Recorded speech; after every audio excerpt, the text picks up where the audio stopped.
bought this table for my house. I just absolutely fell in love with it. I love the patina on the boards on top.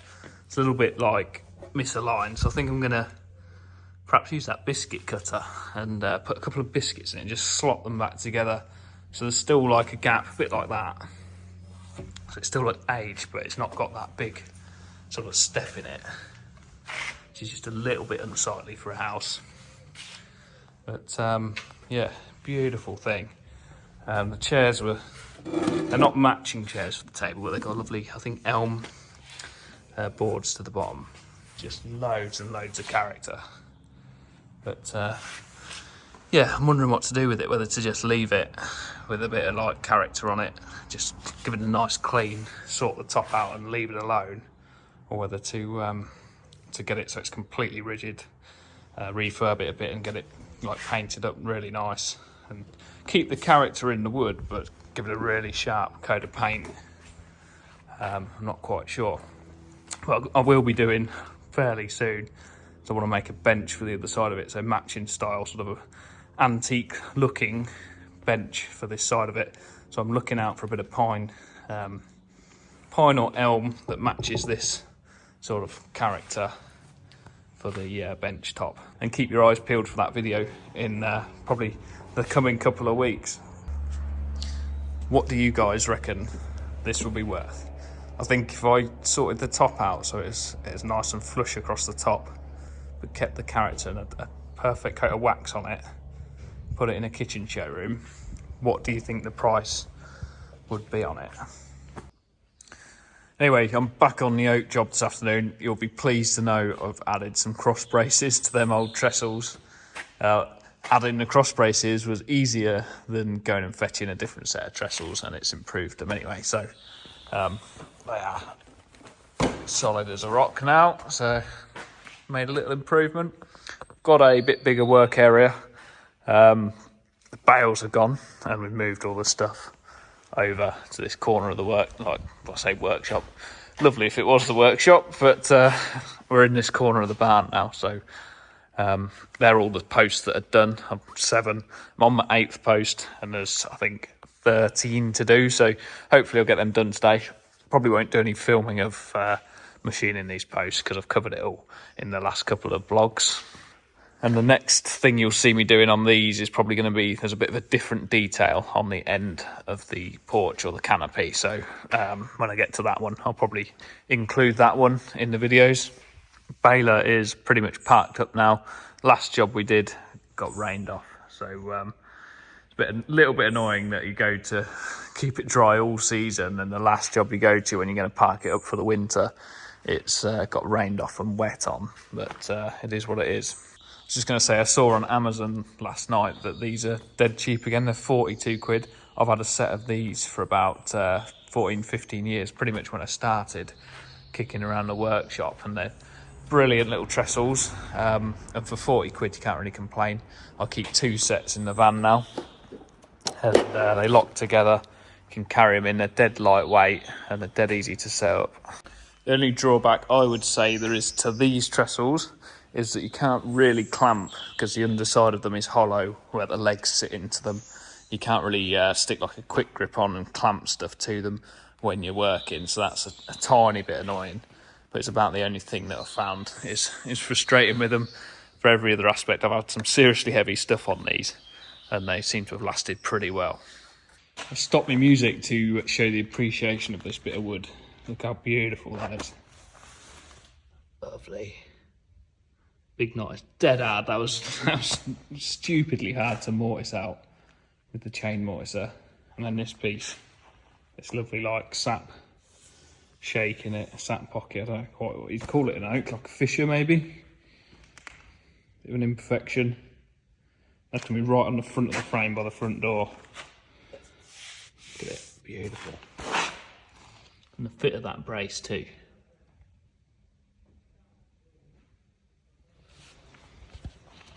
I'm well happy. I'm living the dream.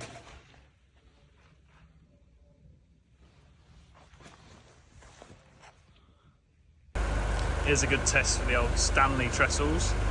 I need to move these beams to get to the ones at the back, so I need to just put these out of the way. the trestles were here, so.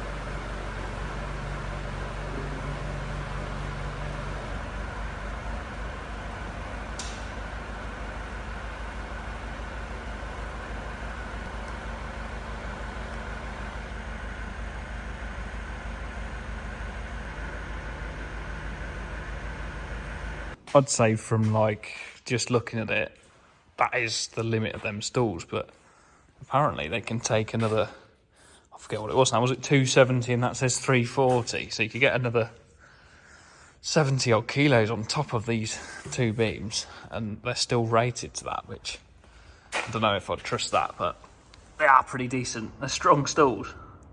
I think that's testament to it, because they are bloody heavy beams. Built this little like weighing rig. I bought the frame off of like an auction site, didn't really know what to do with it, and then eventually we ended up with some beam scales. Bought these beam scales, so we thought put them on the frame, you can at least wheel it about in the shed then, and George has fabbed up like a top frame for it so it slots over it. It's like a purpose made weigher now, so dead handy for like checking bale weights, setting up the weigher for that, and it's really handy. We use it all the time, to be fair. Exciting delivery this morning. Trend that support the channel have sent me a little box.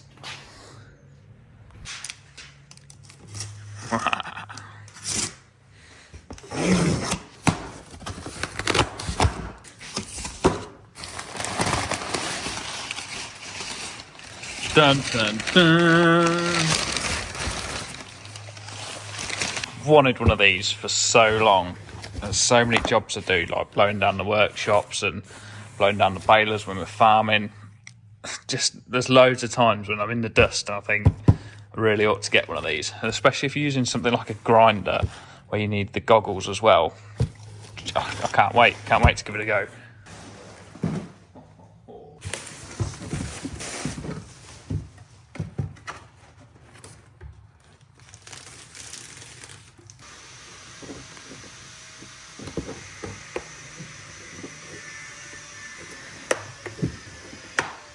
There you go.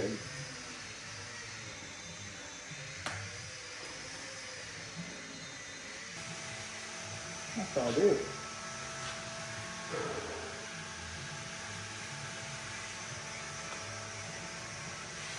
Stuff like this may look bulky, but if you're doing sanding all day, like some days you're literally stood with a sander all day, like paint booth or whatever, fine dust. It's horrific, like the clamping pressure on your face, like something like this is going to be an absolute godsend. Goggles that don't steam up, it's just going to be perfect. There's a few other bits they've sent me in the box as well, which I like the look of. So these are the clamps that go into the rails, so like the festal rails. They slide in the bottom of the rail and clamp underneath the workplace to hold it in place, but they're also great for like if you've got a MFT style workbench, you can slot that small foot into the hole of a workbench and then clamp stuff down with the same clamps. So they're dead handy to have in your site kit. Got this little set which I've wanted for a while, get you out them awkward situations. It's the biscuit jointer router cutter. So what it is, effectively a 4mm slot grooving router cutter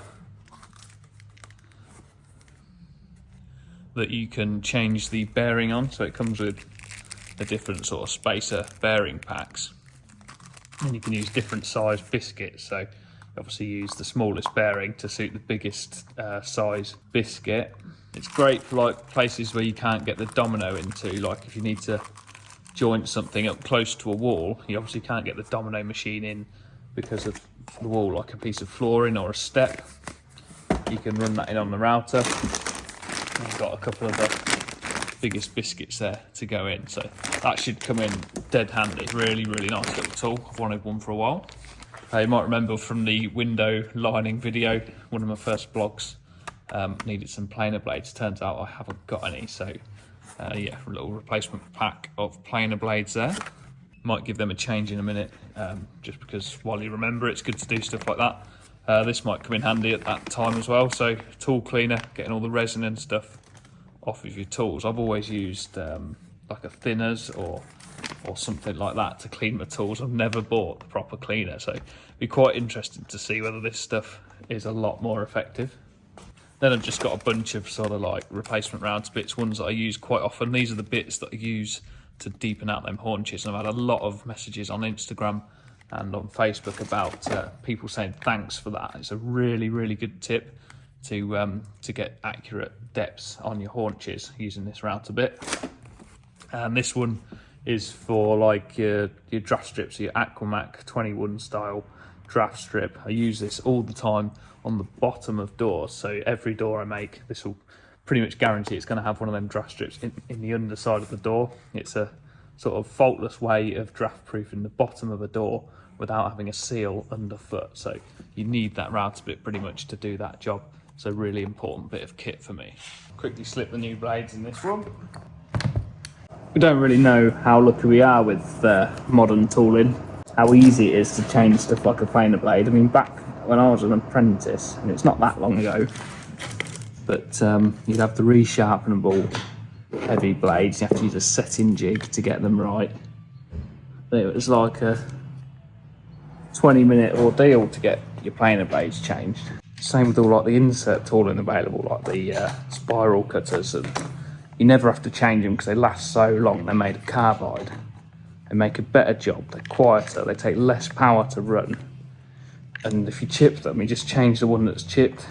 Always tighten these a bit like a cylinder head. So start in the middle, clamp your way out so that the pressure spreads out along the blade. You're not pinching the outsides in with a hollow in the middle and then trying to clamp it all down. There you go, bonny little set, that all together in a little case. What more could you want? What do you guys do with your spare blades, like, well, your old blades? Do you put them in a sharps tray or do you just lob them in the bin?